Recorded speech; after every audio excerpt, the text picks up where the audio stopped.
முதல் வாசகம். என் முடிவு இதுவே, கடவுளிடம் திரும்பும் பிற இனத்தாருக்கு நாம் தொல்லை கொடுக்கலாகாது. திருத்தூதர் பணிகள் நூலிலிருந்து வாசகம். அதிகாரம் 15, இறைவசனங்கள் 7 முதல் 21 முடிய. அந்நாள்களில் நெடுநேர விவாதத்திற்கு பின்பு பேதுரு எழுந்து திருத்தூதர்களையும் மூப்பர்களையும் நோக்கி கூறியது: சகோதரரே, பிற இனத்தவர் என் வாய்மொழி வழியாக நற்செய்தியை கேட்டு அதில் நம்பிக்கை கொள்ளும்படி கடவுள் தொடக்கத்திலேயே உங்களிடமிருந்து என்னை தேர்ந்தெடுத்தார் என்பதை நீங்கள் அறிவீர்கள். உள்ளங்களை அறியும் கடவுள் நமக்கு தூய ஆவியை கொடுத்தது போல் அவர்களுக்கும் கொடுத்து அவர்களை ஏற்றுக்கொண்டார். நம்பிக்கையால் அவர்களுடைய உள்ளங்களை தூய்மைப்படுத்தினார். நமக்கும் அவர்களுக்கும் இடையே அவர் எந்த வேறுபாடும் காட்டவில்லை. ஆகவே நம் மூதாதையரோ நாமோ சுமக்க இயலாத நுகத்தை இப்போது நீங்கள் இந்த சீடருடைய கழுத்தில் வைத்து கடவுளை ஏன் சோதிக்கிறீர்கள்? ஆண்டவர் இயேசுவின் அருளால் நாம் மீட்பு பெறுவது போலவே அவர்களும் மீட்பு பெறுகிறார்கள் என நம்புகிறோம். இதை கேட்டு அங்கு திரண்டிருந்தோர் யாவரும் அமைதியாயினர். கடவுள் தங்கள் வழியாக பிற இனத்தவரிடம் அடையாளங்களும் அருஞ்செயல்களும் செய்தார் என்பதை பர்னபாவும் பவுலும் எடுத்துரைத்ததை அவர்கள் கேட்டுக்கொண்டிருந்தனர்.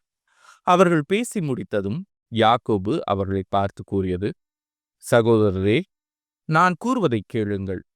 கடவுள் பிற இனத்தாரிடமிருந்து தமக்கென மக்களை தேர்ந்து கொள்ள முதலில் அவர்களை தேடி வந்த செய்தியை சீமோன் எடுத்துரைக்க கேட்டீர்கள். இறைவாக்கினரின் சொற்களும் இதற்கு ஒத்திருக்கின்றன. அவர்கள் பின்வருமாறு எழுதியுள்ளார்கள்: இவற்றுக்கு பின் நான் திரும்பி வந்து விழுந்து கிடக்கும் தாவீதின் கூடாரத்தை மீண்டும் எழுப்புவேன். அதிலுள்ள கிழிசல்களை பழுது பார்த்து அதை சீர்படுத்துவேன். அப்போது மக்களுள் எஞ்சியிருப்போரும் என் திருப்பெயரை தாங்கியிருக்கும் வேற்று இனத்தார் அனைவரும் ஆண்டவரை தேடுவர் என்கிறார் இதை செயல்படுத்தும் ஆண்டவர்.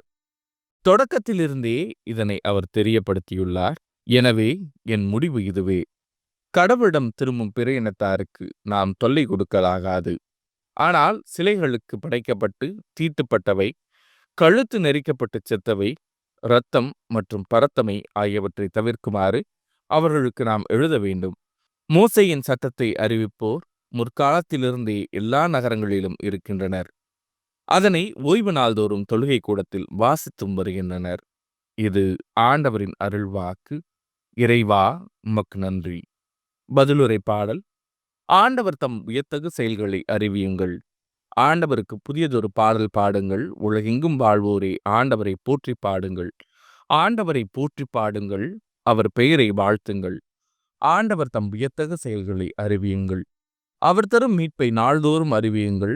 பிற இனத்தாருக்கு அவரது மாட்சியை எடுத்துரையுங்கள். அனைத்து மக்களினங்களுக்கும் அவர் தம் வியத்தகு செயல்களை அறிவியுங்கள். ஆண்டவர் தம் வியத்தகு செயல்களை அறிவியுங்கள். வேற்றினத்தாரிடையே கூறுங்கள், ஆண்டவரே ஆட்சி செய்கின்றார். பூவுலகு உறுதியாக நிலைநிறுத்தப்பட்டுள்ளது, அது அசைவுறாது. அவர் மக்களினங்களை நீதி வழுவாது தீர்ப்பிடுவார். ஆண்டவர் தம் வியத்தகு செயல்களை அறிவியுங்கள். நற்செய்தி வாசகம்.